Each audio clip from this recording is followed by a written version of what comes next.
Watch in quiet times, for the serene is oft the guise the oncoming storm takes. I shivered as the cold air washed over me, causing me to pull my jacket tighter. I had been sitting in the Ponyville clock tower ever since I had arrived earlier today. The sun had long since set, and the first night of winter had begun, and just my luck, I was in the highest point in the town, causing me to get the full force of the cold winter winds. My target hadn't moved at all, but luckily for me the ghouls had started to clear up, shambling off into random directions. I lit up one of my last cigarettes and peered through the scope again. Not much had changed inside of the building, other than Pretius was now reading a cooking book? Seriously? I rolled my eyes, took a drag on the cigarette, and shifted my position slightly. As I waited for more ghouls to clear, I began humming a tune that I had heard on the radio. The song, as far as I can remember, was about some pony wanting to see her friend smile because it gave her joy. Wouldn't see that in the wasteland nowadays.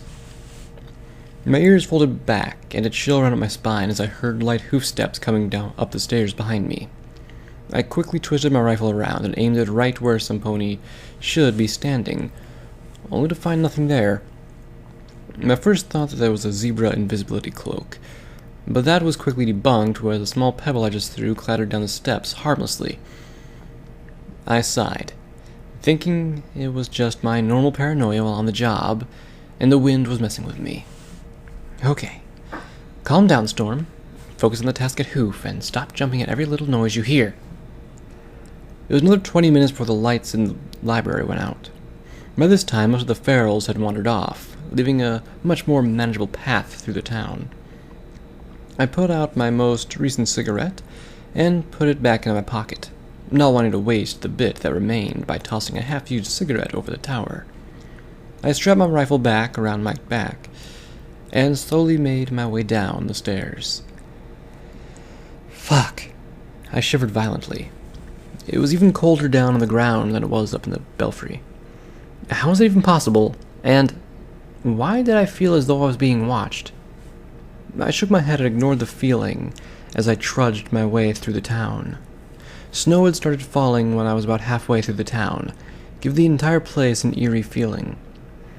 It also didn't help that it was pitch black and the only things I could see were the silhouettes of the buildings in front of me.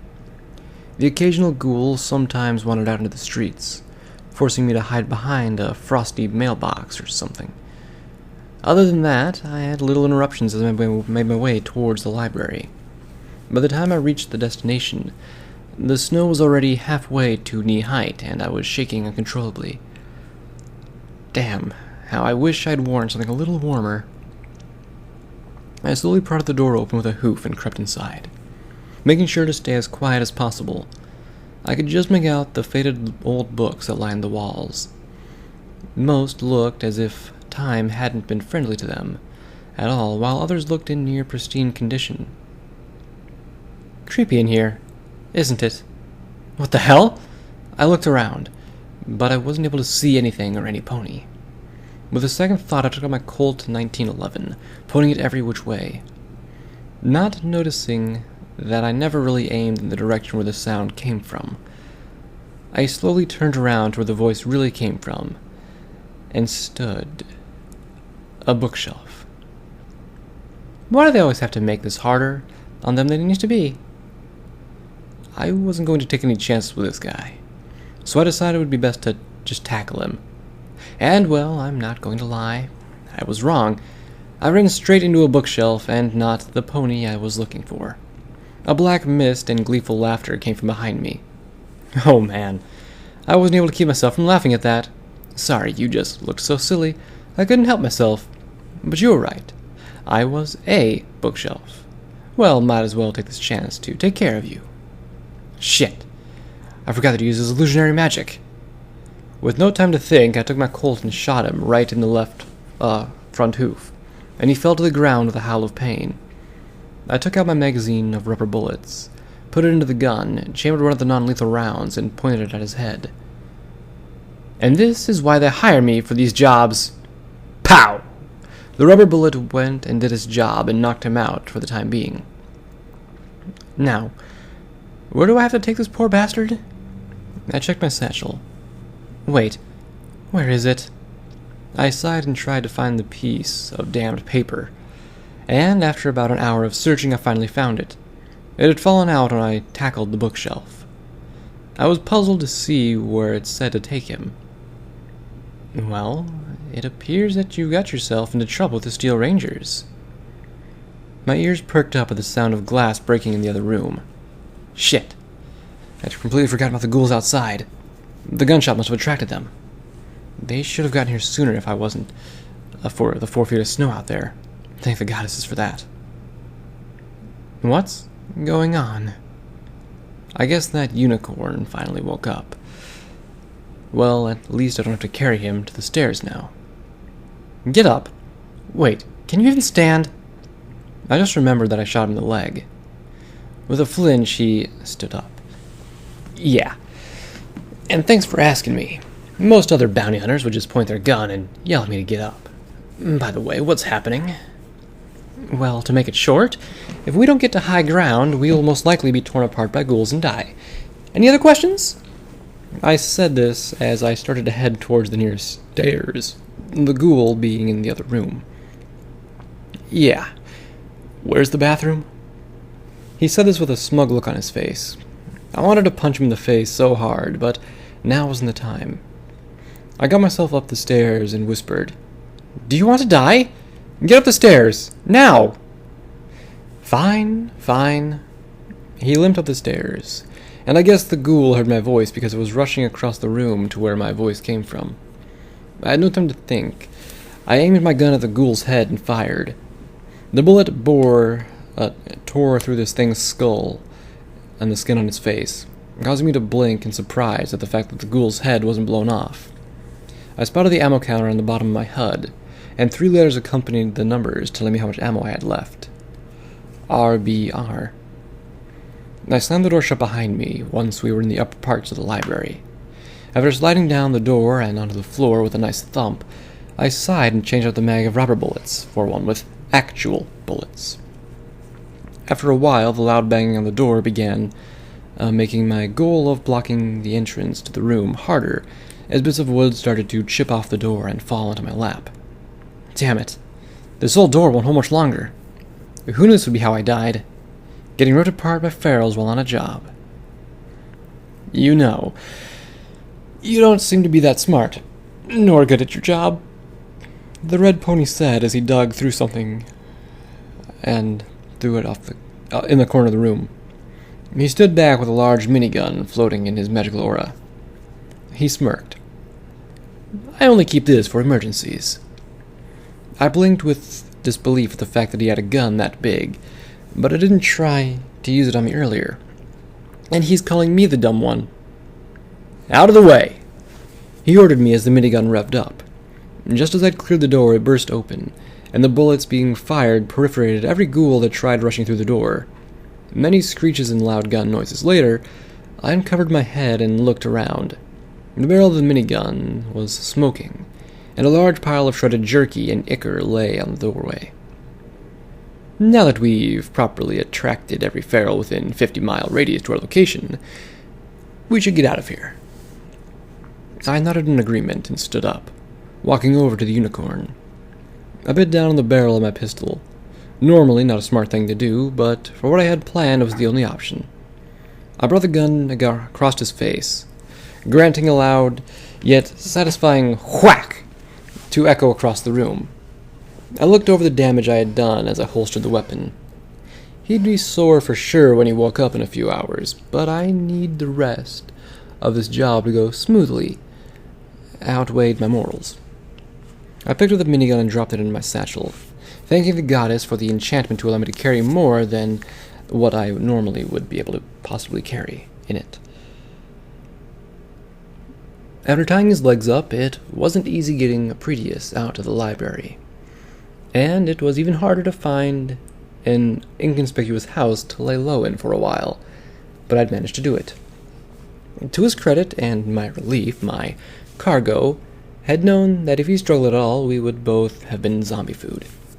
The old residence was freezing inside, for some reason feeling even colder than outside. The whole house just felt wrong. "Oh, I see your coat is standing on the back of your neck." My cargo chimed up. "So, you have seen them." "One, keep your voice down. Two, what the fuck are you talking about?" I lowered my voice down and lowered myself to the floor, slipping off my back and getting him next to the moldy couch on the living room. So far, this dick fancied running his mouth a bit too much for my liking. "Spirits," he chuckled. "There's no need to be afraid. They won't harm you." "You're fucking crazy." I checked the clock on my EFS, hoping that I didn't have to wait too long before morning. "Just sit tight. We don't have to stay here for long." 11:29 p.m. Shit, just my luck. We got another 8 hours before it starts to get light out, and that isn't even calling into fact that the storm outside doesn't seem to be letting up. The last thing I planned for was to be snowed in a house for 3 days, with only enough rations to split up between us for half that time. If the weather calms down, maybe I can go scavenging for food, but so far I didn't have high hopes. "I understand your apprehensiveness, but is there any reason why we can't have a civil conversation?" He was just trying to get under my skin. I knew as much as I did that we were stuck in here. "Yes, there is," I stiffly retorted. "It's so I don't get tired of hearing your bullshit and end up deciding I should just shoot you." Now, there's no reason for such harsh action." It was almost as if he was tailoring the words he used just to piss me off. "Besides, if you shoot me, the monsters outside would most definitely hear it." "Great. Now he has to bring logic into this." My body shivered as I felt the room drop in temperature yet again. "Whatever. I'm going to find us some blankets before we freeze to death in here." I turned and trotted off, keeping my hoofsteps light as I made my way up the stairs to the second floor. As my head crested the landing, movement caught my eye down the hallway, as I barely caught the dark form of a foal entering the room closest to me. Shit. I never thought what I'd do if one of those zombies has already made its side that house. I bit down on the barrel of my rifle, wielding it like a club as I gingerly stepped down the hallway. I just needed to remember to aim for the head, as destroying the brain would nearly the only way to stop these things, and I didn't have the strength to overpower it in hoof-to-hoof combat. I crept up to the doorway, pausing to collect my thoughts before rushing in, attempting to trigger SATs as I raised the rifle up. The room was completely empty. No furniture, no junk, just a cold, bare room. A knock behind me caught my attention, so I spun around quickly, peeking my head out the doorway. Another knock came from behind the closed door to the room at the end of the hall, spiking my pulse as I felt my chest tighten. Calm down. It's just the century-and-a-half-old house shifting in the wind. There's no need to get all jumpy. The floorboards creaked under hoof as I cautiously continued on. Each room on the second floor was strangely empty. My first thought, writing it off as maybe the house hadn't been owned by any point before the war. That wouldn't make sense, seeing as the first floor was fully furnished. Finally, I approached the last room. The yellowed, peeling white paint on the door looked far worse than the rest of the decay in this house, striking a sense of dread as to what might be behind it. I hooved the handle. The corroded brass fitting screeched as it turned, sending sharp jolts of fear down my spine. My hoof froze before the latch unlocked. As much as I fought it, the fear I felt was winning out, clouding my mind. I took a step back to reflect on how ridiculous that was. Here I am, a goddess-damned bounty hunter, afraid to open a door in an empty house. My ears perked and I swiveled forward, as soft crying came through the door. The voice of a small foal was whispering through the tears for their mother. What would a foal be doing alone in a place like this? The kid of an unlucky scavenger? Ghoul on the verge of going feral? Regardless, I need to know whether or not it's going to cause a problem for us staying here. I hooped the latch open quickly, pushing the door open. The creaking hinges sounded like they were groaning in agony. The door swung inward. The small form of a white pony foal sat facing away from me in the corner of a queen-sized bedspread, its sobbing continuing oblivious to the sound of the door. Immediately, the fear from before flooded back, my body stiffening up as I took a step in. I carefully set my rifle down on the doorframe, watching as the foal rocked back and forth slowly. "Hey there. What's your name?" I spoke softly, trying not to startle the child. Its sobs stopped as it got to its hooves slowly. "Mommy?" it asked, turning its head to look at me. I felt the breath leave my body as its eyes locked onto its face, refusing to avert my gaze even as my mind screamed for me to leave. The young colt was missing the skin and muscles from the right half of his face. The other half was locked in a perpetual scream. My body acted on instinct, barreling out the door and scattering my rifle across the floorboards. I pulled the door shut far harder than I should have, slamming it closed before scrambling to get my rifle and head downstairs. Prettiest chuckled again as I nearly tumbled down the rotting steps, slamming into the freezing floor. "What the fuck was that?" I growled and stomped over to him, leveling my rifle at his head. "I told you they were here. They are always most active around this time of night." He spoke up with an unnatural calmness, spiking my anger to overtake the fear that was wrecking my body. "The spirits have been in this world, in this town, much longer than I have." His voice drove me to action, swinging the gun in my hooves and dropping the butt of it down on his head. "Don't play coy! How the fuck could you think of an illusion as twisted as that?" I pointed the barrel at his head again, waiting until he shook off the pain and looked up at me. I could tell his patience with me was waning, but I didn't care. Somebody as sick as him isn't even worth being brought back alive. "If you truly don't believe me, then tell me, do you see me casting a spell?" He smirked as he kept his eyes on the stairs behind me. I slowly turned as the hairs on my coat stood up, looking behind me to see the dead foal staring at us from halfway down the stairs. I turned back and looked at his horn. It was dark. No spell aura, or even a suppressed spell aura, as I'd seen some unicorns could do. "Mommy?" the colt asked, his voice dropping the temperature around me again. "Fuck this place." I scooped Pretty S up onto my back and bolted for the door. A swift buck shattered it off its moldy frame, thankfully almost silently, dropping down into the snow. I galloped as fast and as hard as I could down the street, choosing to take the quickest path out of town. I didn't know whether it was luck or fate, but the ghouls had been wandering around were absent. Even though they were nothing more than savage monsters, maybe they knew to leave the town at this time of night. Something I'll be keen to remember if I'm ever forced to return to the Ponyville ruins. And I say forced because there's no chance in hell I'm ever coming back here, of my own choice.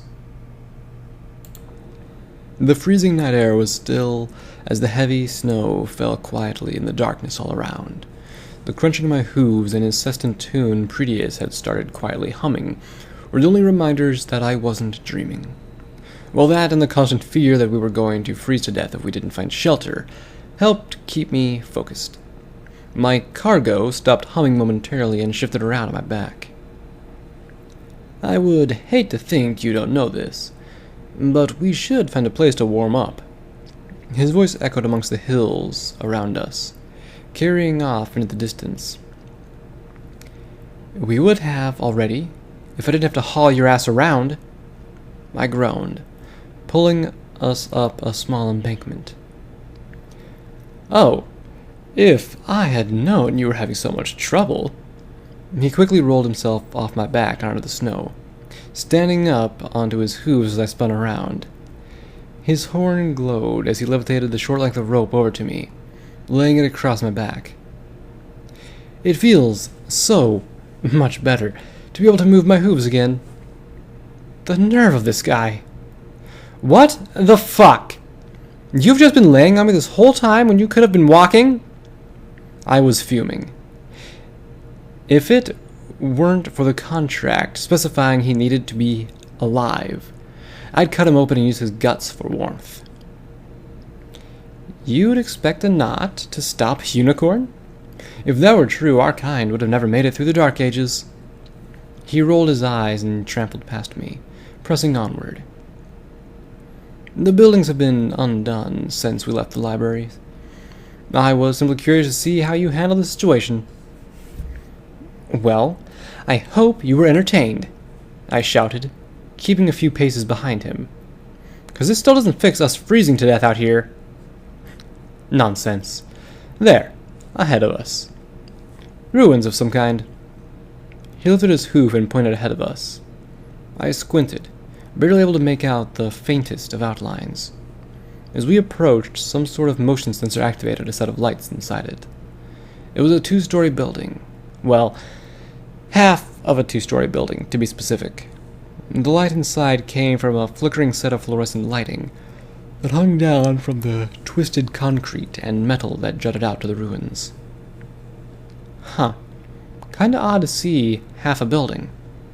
I spoke slowly, looking around at our dimly lit surroundings. The only objects of interest were a few sky carriage wrecks, 50 feet or so to our left. The rusting mass of old chain-link fencing still stood around them. There's no other rubble around. So where did it... That was as far as I made it, before a loud snap emanated from the snow all around us, the ground tilting down and throwing both Pretius and I to our sides. "Don't move!" he shouted, slowly sliding onto the ground. One final set of cracks filled the air before he was sucked down, a loud groan coming from where he'd just been. I froze stiff, listening as a long silence filled the air. "I'm okay!" I let out a long sigh before wondering when I had started holding my breath. Now that I know I didn't fail this contract by getting him killed, I can get back to the matter at Hoof. Well, to be honest, I'm not actually sure what was happening. Maybe if I can just pull myself to where I was... The moment I shifted my weight, another crack preceded, the ground below me giving out, plunging me down a few feet before I felt something tug me up and yank on me. I blinked in the darkness, watching as a soft light grew around me.